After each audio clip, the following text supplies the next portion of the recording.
Vandaag ga ik met deze Samsung A50 bezig. Hij laat niet meer op. Het toestel heeft een vrij harde tik gehad, dus dit is de ingang. Daar heeft iemand op gedrukt. En dit zijn alle connecties. Je kunt zien dat ze vrij los zitten.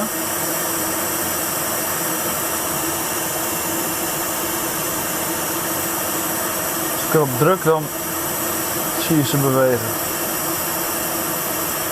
Ze zijn eigenlijk allemaal wel los, dus we gaan alle, bijvoorbeeld deze, ik heb al eentje voorgedaan. Deze connectie die loopt hierheen. Dus we moeten van al deze pinnetjes moeten we shortcuts maken.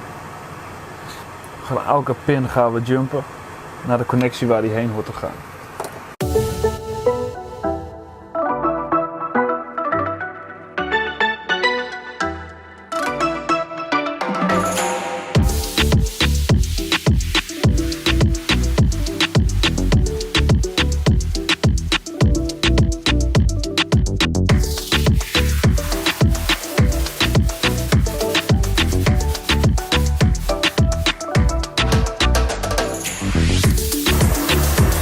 Nou, zet het moederbord in het toestel.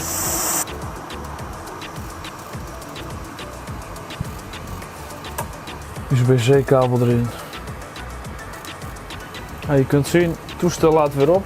Dus het toestel is weer klaar. In ieder geval bedankt voor het kijken. Tot de volgende keer.